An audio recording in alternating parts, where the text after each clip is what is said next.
Hello there, Capricorn sign. Welcome to your monthly reading. So this reading is for the month of December for Capricorn Sun, Moon, Rising, Venus. Capricorn, hindi lahat ng Capricorn maka-resonate sa reading na to.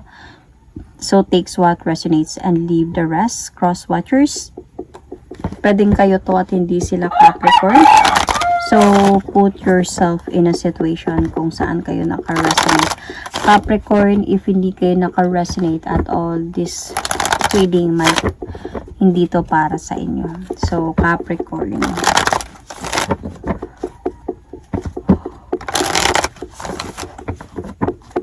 let's see Capricorn, your situation right now. So gagawa ko ng future self reading, love reading edition. So tignan natin kung ano yung sitwasyon ninyo ngayon, Capricorn.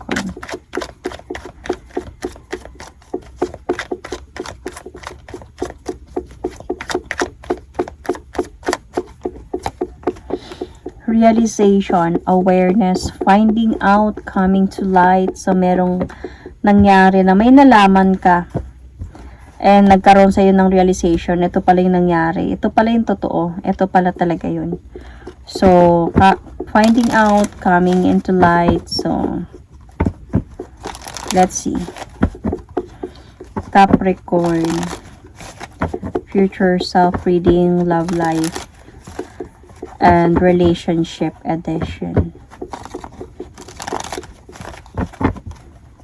Capricorn, Sun, Moon, Rising, Venus.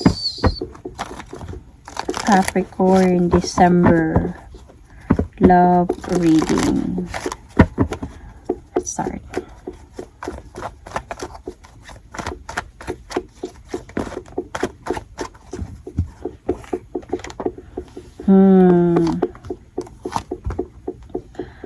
Okay.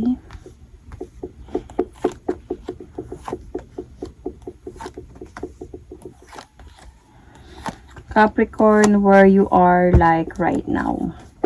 So, nasa point ka ngayon ng parang hindi mo alam kung anong desisyon ang gagawin mo, or even hindi mo alam kung sino yung pipiliin mo, or kung ikaw ba yung mapipili dito. So, parang merong kailangan pagpipilian. Meron sa'yo dito ngayon ng realizations. May nalaman ka talaga about your relationship.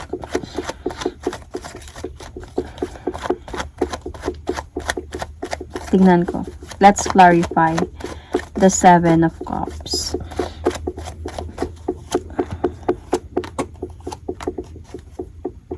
Okay.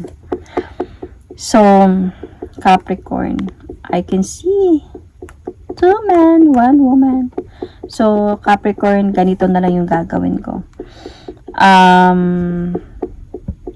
Nalaman mo na dalawa kayo sa buhay ng person na to. And ngayon, di mo alam kung sino yung pipiliin niya sa inyong dalawa.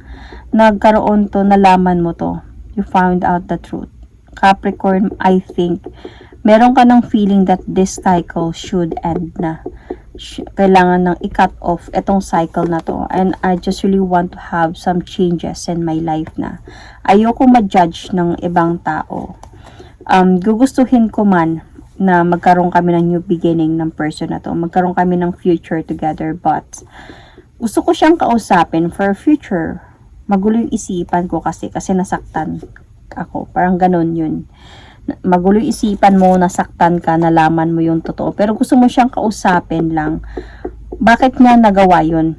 Bakit niya na meron siya at at hayaan niyang magkarelasyon din kayong dalawa. So, parang gusto mo lang maliwanagan para na din na makapag-decide ka ng maayos. Kasi para sa'yo, nahihirapan kang tanggapin na ganun lang yung ginawa sa'yo. Mahirap talaga kay Capricorn yun. So, nalulukohin lang. Kasi hindi niya yun inaalaw sa buhay niya. Tapos, mangyayari yun sa kanya. So, your future self, like, I think meron ako nakita dito, parang answered prayer on your part, and also then parang marriage could be sa either one day ikakasal ka din, one day mapupunta ka din sa tamang tao. Those will be like that in the future. So your current situation right now is you are making decisions na ngayon.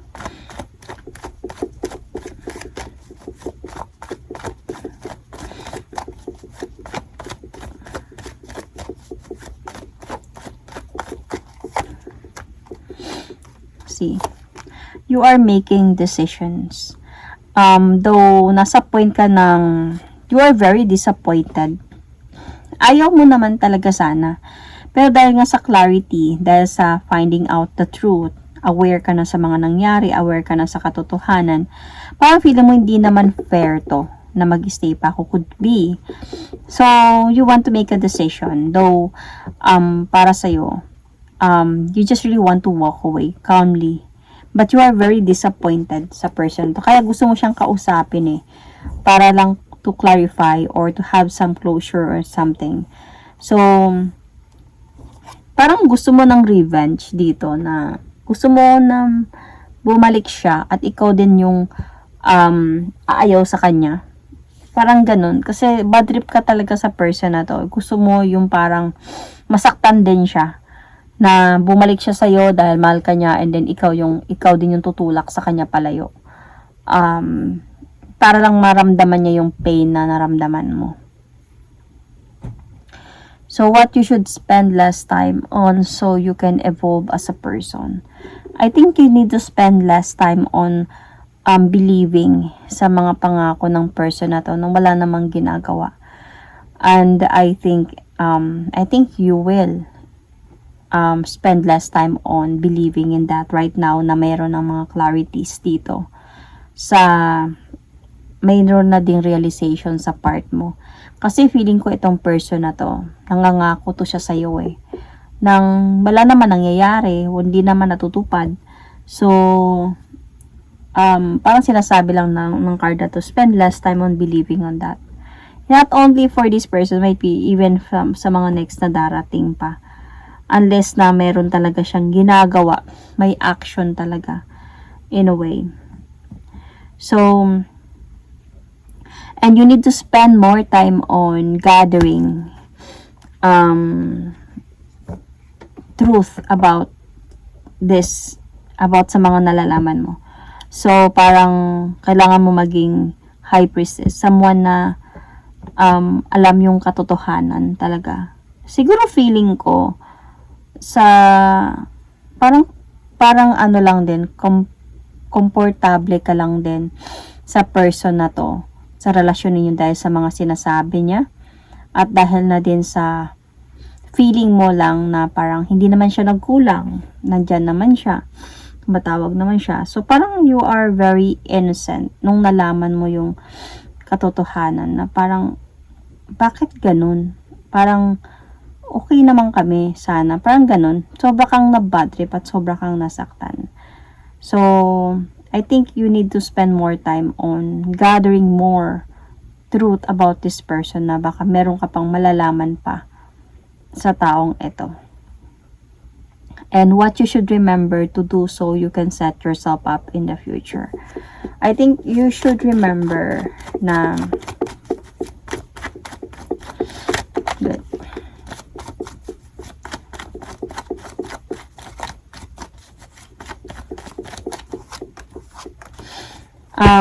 You should remember na kung sakali man sa mga nalalaman mo about this person, kung sakali man, wag mo na hayaan na parang paglaban pa. Wag mo nang hayaan na awayin siya or paglaban pa, o dapat paglaban. Hayaan mo na lang siya kung nasaan siya. Hindi ka magpatuloy ka na lang din sa buhay mo. Kasi mahihirapan kang mag-move on. And you want, di ba sabi ko, you want a revenge from this person.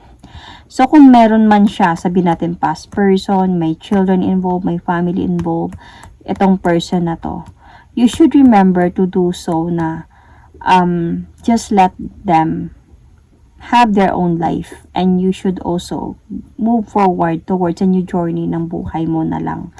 So, huwag ka na mag-isip pa ng magpaparinig pa sa social media or mag-revenge pa or something.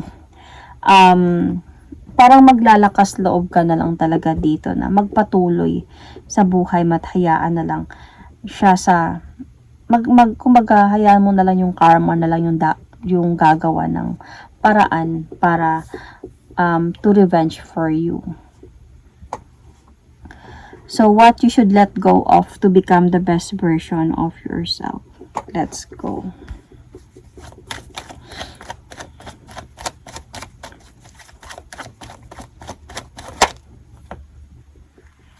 I think you need to let go of yung bang parang yung parang nahihirapan kang tanggapin yung ginawa niya sa'yo. Nagalit ka dito nung na-realize mo na ito pala yung totoo. So, sabi ko nga, gusto mong iparamdam sa kanya yung pain na naramdaman mo. I think you should let go of that na din.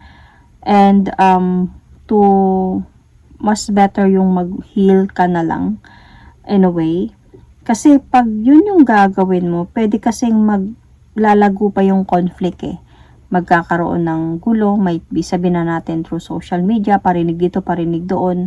So magsisiraan, lalong gugulo yung away, lalong nakakapagod at lalong hindi ka makamove on, hindi ka makapag-move forward. So instead of doing that, you just really need to walk away emotionally from this and heal. And hayaan mo na lang siya sa mga ginagawa niya. Kasi makakarma din naman siya as long as alam mo na wala kang ginagawang masama sa person na to.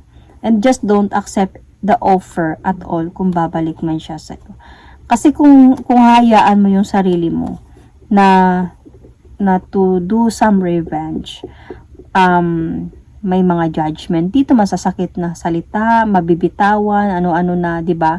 Pag yung galit na, pag yung sobrang galit sa ginawa, and then magtatapunan na, lalo ngayon uso ngayon yung posting tapon dito sa social media, mga ganung mga bagay. So lalo lang ninyong pinapalaki yung problema ninyo dahil marami pang makakarinig, marami pang makakaalam, makakabasa, makakaalam sa kung anong meron sa inyo.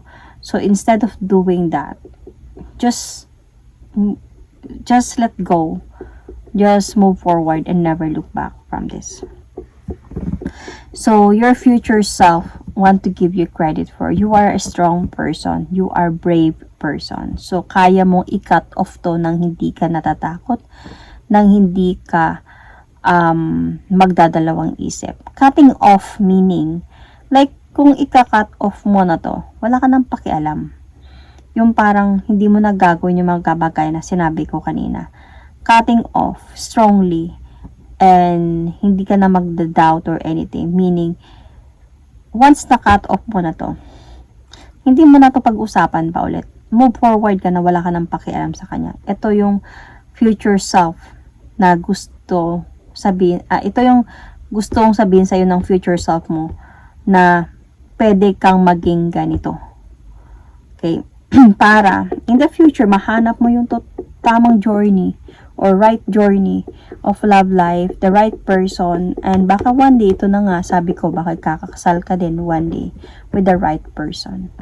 So, what do you have the potential to accomplish? Because you are someone who is really willing to take the leap of faith towards a new beginning of your life, whether mapaano pa man yan. So, since we're talking about love life or love reading, so you are really willing to take the leap of faith towards a new beginning of your life. So, another thing, na makapag-move forward na naman ako for a new journey na naman ng buhay ko, ng buhay love life ko. Hindi naman sa maghahanap ka ulit, pero ito na naman to, parang path na naman to, papunta doon. So, might be this time around, I learned from my lessons and hindi ko nahayaan pa yung mga ganitong klaseng tao na dadating pa sa buhay ko.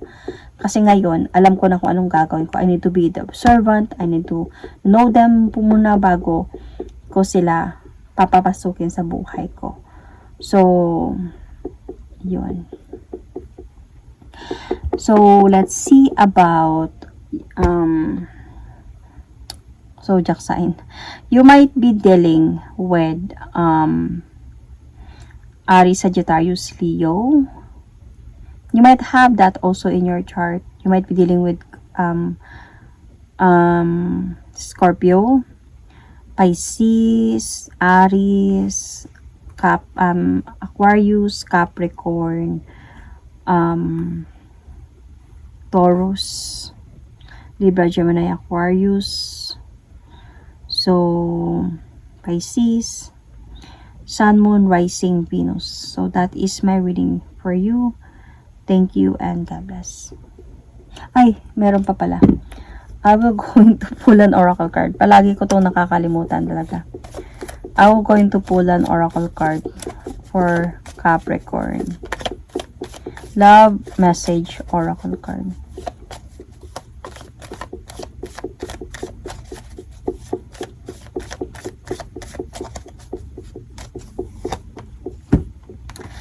Healing.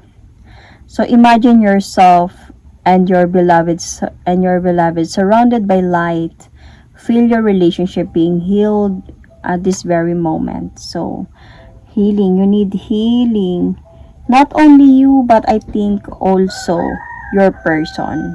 Kailangan niya din ng realizations as well sa mga pagkakamali na ginawa niya, sa mga pagsisinungaling na ginawa niya sa iyo. Kailangan niya din ihilom yung sarili niya to have some transformation to be a better person.